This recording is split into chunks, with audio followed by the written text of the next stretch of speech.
The killer, a phantom hidden in plain sight, mailed a series of taunting letters and cryptic ciphers to the press.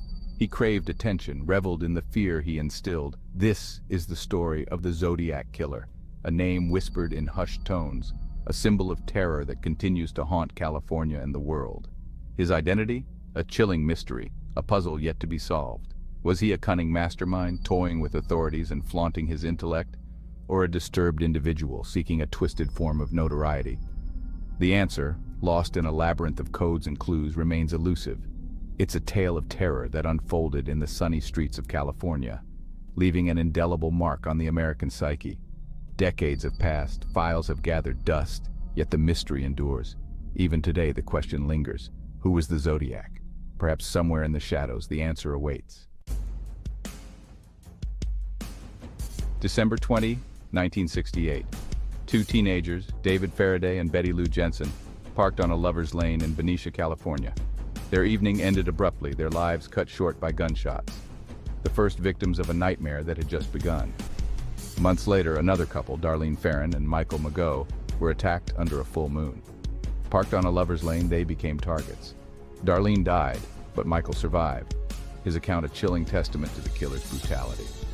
The killer, relishing the terror he inflicted, began a sinister game. He taunted the police, the press, and the public with cryptic messages.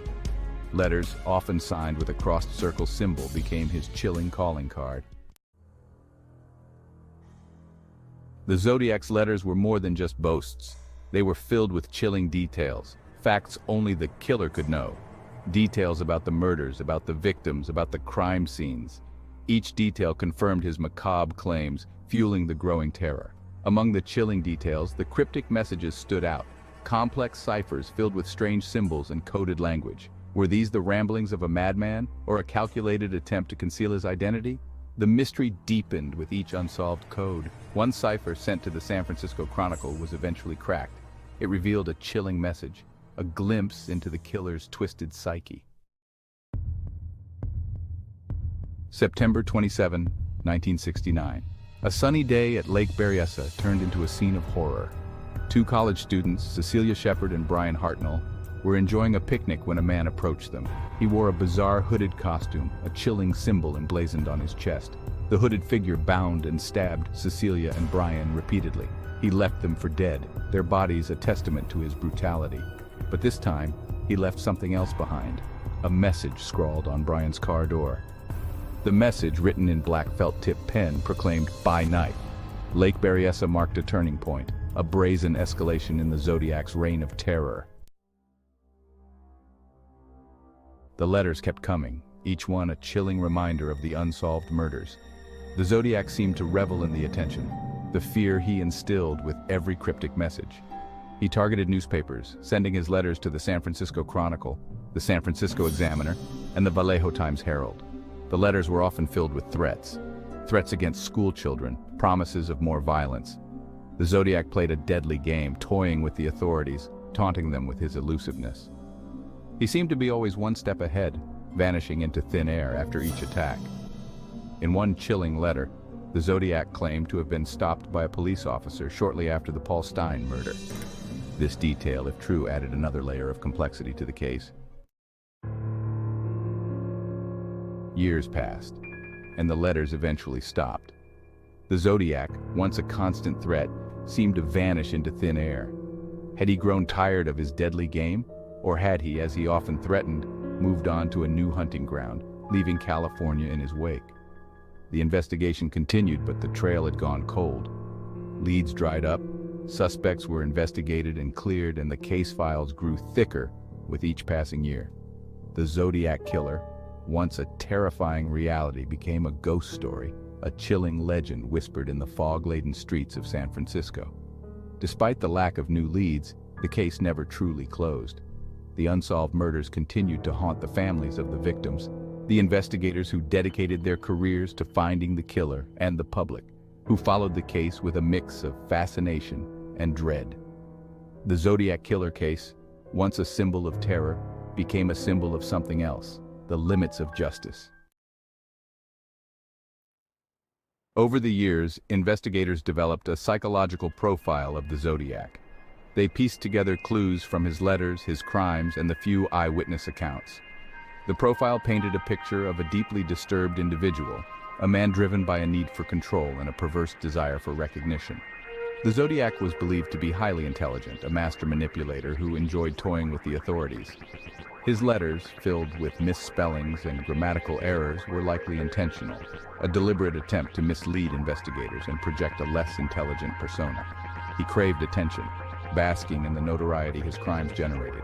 His letters were often boasts, filled with self-aggrandizing claims and threats of future violence. He seemed to view himself as superior, a puppet master pulling the strings of a terrified public. But beyond these general characteristics, his true identity remained a mystery. The Zodiac Killer case, with its chilling blend of mystery, violence, and unanswered questions, left an indelible mark on American culture. It seeped into the public consciousness, inspiring books, movies, documentaries, and countless theories. The case became a cultural touchstone, a chilling reminder of the darkness that can lurk beneath the surface of everyday life. The Zodiac's image, often depicted as a shadowy figure in a hooded costume, became instantly recognizable. His symbol, a simple circle with a cross through it, became synonymous with fear, mystery, and the unsolved. The case, with its many twists and turns, became a breeding ground for speculation and conspiracy theories. David Fincher's 2007 film Zodiac, starring Jake Gyllenhaal, Mark Ruffalo, and Robert Downey Jr., brought the case to a new generation.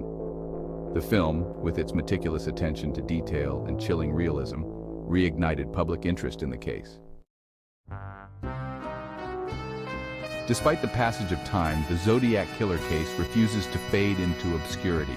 The unsolved murders, the taunting letters, the cryptic ciphers, they all continue to fascinate and frustrate, igniting the imaginations of amateur sleuths and professional investigators alike. The advent of the internet and the rise of social media breathed new life into the case. Online forums dedicated to the Zodiac Killer buzzed with activity, as armchair detectives shared theories, analyzed evidence, and debated the merits of various suspects. DNA technology, once a futuristic concept, became a reality, offering a glimmer of hope for solving cold cases. Forensic scientists re-examined old evidence, hoping to find DNA samples that could be matched to potential suspects. The possibility, however remote, of finally putting a name to the Zodiac's chilling legacy fueled renewed efforts to crack the case. The internet age ushered in a new breed of crime solvers, amateur sleuths, armed with computers, internet access, and an insatiable curiosity. The Zodiac Killer case, with its abundance of publicly available information, became a prime target for these digital detectives. Online forums dedicated to the case became virtual war rooms, where amateur sleuths from all walks of life gathered to share theories, dissect evidence, and propose new leads. They pored over old police reports, analyzed witness statements, and scrutinized the Zodiac's letters, hoping to uncover a hidden clue, a missed connection, a detail overlooked by the original investigators. While some dismissed these amateur efforts as a harmless hobby, others acknowledged the potential value of crowdsourced investigation. The internet, after all, had a knack for connecting people with shared interests and expertise, creating a global network of potential collaborators. The Zodiac Killer case, despite its notoriety and the passage of time, remains an open wound. The victims' families still yearn for closure. The investigators who dedicated their careers to the case still carry the weight of unanswered questions, and the public still grapples with the unsettling knowledge that a cunning killer may have walked free, his true identity shrouded in mystery. But the story doesn't end there. The hunt for the Zodiac continues, fueled by advancements in DNA technology, the tireless efforts of investigators, and the unwavering determination of amateur sleuths. Each new lead, however small, offers a glimmer of hope, a chance to finally unravel the enigma of the Zodiac Killer. The case, once a symbol of fear and frustration, has evolved into a testament to the enduring power of hope, the unwavering belief that even the most enduring mysteries can be solved.